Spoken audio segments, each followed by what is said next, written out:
Oke guys, balik lagi bersama gua Pinkman dan kali ini gua bakalan bahas Luckism lagi chapter terbaru ya seperti biasa chapter 552 ya guys ya. Oke lah, sebelum gua lanjut nih gua mau ngasih informasi ke kalian. Kalau misalkan kayaknya reality quest ini gua gimana ya? Kalau buat upload konten reality quest agak susah ya, gimana ya? Kalau minggu kemarin setahu gua libur ya, nggak update gitu reality quest. Tapi kalau minggu sekarang ini dia telat lagi gitu yang biasa gua baca ya. Jadi berbarengan sama Luckism gitu, jadi gue harus pilih salah satu aja gitu ya, soalnya kan gue juga udah bilang kalau gue tuh kerja kuliah juga kan gitu, jadi agak sulit gitu ngebikin videonya gitu. Dan ya gue pengen ngasih tahu juga nih kalau misalkan gue udah upload di postingan channel gue di YouTube ya, di akun channel gue, nanti bisa kalian lihat sendiri. Di situ gue ngasih tahu kalau misalkan gue nih ada niatan mau bikin recap atau alur cerita Luckism ya dari chapter pertama gitu ya. Mungkin itu bakal ngabisin waktu yang lama ya, karena 552 chapter gitu. Jadi kayak mungkin part 1 berapa chapter dulu, part 2 berapa chapter dulu gitu ya. Nah kalau misalkan kalian setuju atau enggaknya, kalian bisa voting ya di postingan ini ya, nanti gue liatin. Nah menurut kalian mendingan dibikin apa enggak gitu, soalnya gue kepikiran aja tiba-tiba gitu ya. Oh ya guys, satu lagi, sorry ya kalau misalkan ada suara noise berisik ya, soalnya di rumah gue lagi sedikit agak rame ya, jadi mohon maaf gitu.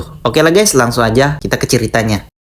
Oke, jadi chapternya dibuka dengan Oh Dalyong yang nyerang Jinrang, tapi serangannya masih bisa ditahan. Terus Jinrang balik nyerang sampai Oh Dalyong ngerasa kalau itu kekuatannya Gabryong. Di tengah-tengah itu ada flashback di mana Jinrang nanya ke Jichang, apa dia bisa lepas dari rantai anjing? Tapi Jichang malah ngejawab kalau itu bukan Jinrang yang harusnya nanya gitu ke dia, tapi dialah yang harusnya nanya gitu ke Jinrang. Balik lagi ke Jinrang yang masih terus-terusan nyerang Oh Dalyong, tapi si Dalyong masih sempet-sempetnya ngebacot kalau dia cuma pemanasan dan kali ini dia bakal maju duluan. Gara-gara banyak bacot, akhirnya Jinrang nyerang nih orang sampai kayak gini. Ama dia juga mohon-mohon ke Jinrang buat maafin dia dan janji bakalan ngasih kebebasan ke Jinrang. Ama dia juga nggak bakal ganggu adek-adeknya lagi. Jinrang nggak peduli dan tetap ngasih pukulan terakhir ke Dalyong. Dua orang ini langsung nyamperin Dalyong buat ngecek dan ternyata si Dalyong udah almarhum. Dua orang ini marah, tapi pas mereka mau nyerang Jinrang, mereka digetok sama Kim Gabryong. Kim Gabryong akhirnya paham kenapa si Oh Dalyong ini bisa berubah kayak gitu. Itu karena lidah manisnya dua orang tadi. Ternyata alasan Kim Gabryong datang itu buat ngebunuh Oh Dalyong, tapi dia malah terlambat. Kim Gabryong juga nanya, apa Jinrang berhasil melindungi sesuatu yang berharga? Jinrang ngejawab kalau dia berhasil. Terus Kim Gabryong ngerasa kalau dia udah gagal sebagai seorang manusia maupun seorang guru. Ama dia juga yang ngasih nama Jinrang ke Jinrang. Dan akhirnya Jinrang pun ditangkap. Semua orang bilang kalau Jinrang itu nggak salah dan dia itu pahlawan yang menyelamatkan Busan. Balik lagi ke masa kini di mana Gitae nebas Jinrang pakai kapaknya, tapi si Baeksang mode tameng buat ngelindungin Jinrang. Baeksang bilang ke Jinrang kalau Jinrang pasti bisa lebih dari ini. Terus panel pindah ke LJ yang bilang ke polisi ini kalau dia tiba-tiba keinget orang yang pernah ngedesaknya, yaitu YSJ. YSJ berhasil ngelampauin batasnya pas lagi bertarung. LJ yakin kalau keyakinannya yang ngebuat YSJ jadi lebih kuat. Dan chapternya ditutup dengan LJ yang bilang kalau nggak mungkin kejadian yang sama kayak YSJ beberapa tahun yang lalu itu bakal terulang lagi.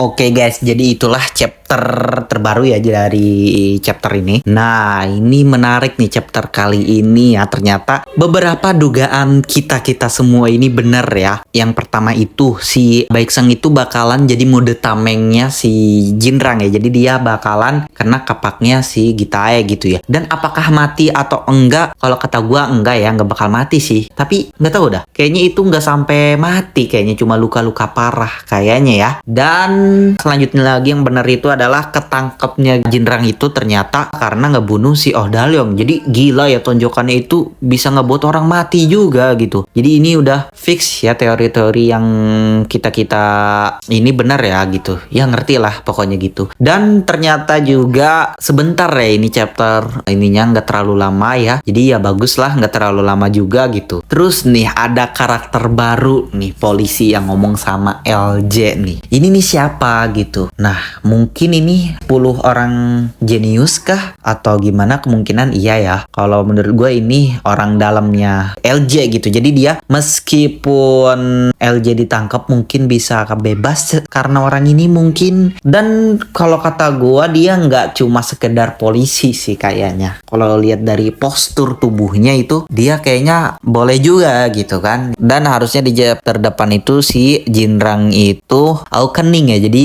ada tingkatan gitu ya, melampaui batas gitu. Nah, mungkin bolehlah ada perlawanan ke Gitae. Cuma kalau kata gue nggak sampai ngalahin telak gitu ya. Mungkin si Gitae juga bakalan mode serius juga gitu mungkin ya. Karena Gitae juga kan di situ cuma mode base ya, cuma kayak pemanasan kemarin-kemarin itu kan. Soalnya yang lainnya nggak ada damage banget gitu ke si Gitae ini gitu ya. Jangan karena di chapter ini Jinrang diliatin bakalan awakening terus Gitae bakalan kalah. Enggak ya. Ingat ya si Gitae ini darah keturunannya langsung dari Gabrong gitu ya. Nggak mungkin selemah itu gitu. Dan gue juga baru sadar juga nih di chapter ini kalau misalkan si Jinrang itu ternyata nggak punya nama ya sebelumnya. Gue baru connect gitu. Ternyata kalau gue pikir-pikir juga, gue inget-inget iya ya. Selama flashback ini si Jinrang itu nggak pernah disebut Jinrang. Kalau sama adik-adiknya cuma Hengnim gitu ya. Cuma sama si Oh Dalyongnya cuma anjing, penjaga, pengawal gitu-gitu ya. Ternyata emang nggak punya nama gitu. Dan ternyata dikasih nama Jinrang itu sama si Kim Gabrong gitu.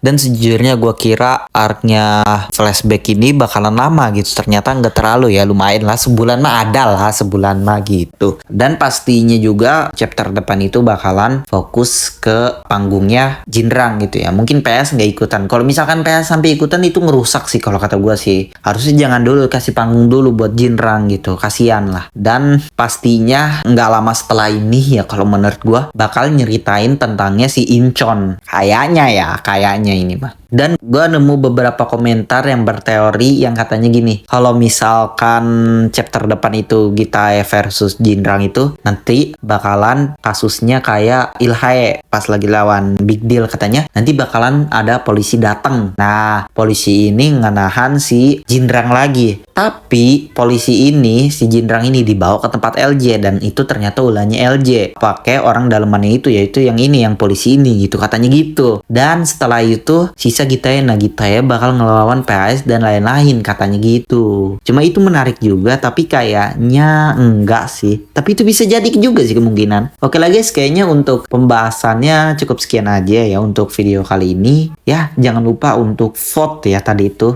bakalan gue buat apa enggak gitu ya. Langsung aja di vote ya di postingan. Oke lah guys, mungkin untuk video kali ini cukup sekian aja. Jika kalian suka dengan video ini silahkan di like, komen, dan share ke teman-teman kalian. Dan jangan lupa juga buat support gue dengan cara sesimpel mungkin yaitu dengan subscribe. Dan jangan lupa juga buat nyalain lonceng notifikasinya supaya kalian tahu update video-video terbaru dari channel ini ya. Oke lah, terima kasih dan sampai jumpa lagi di video selanjutnya. Bye-bye!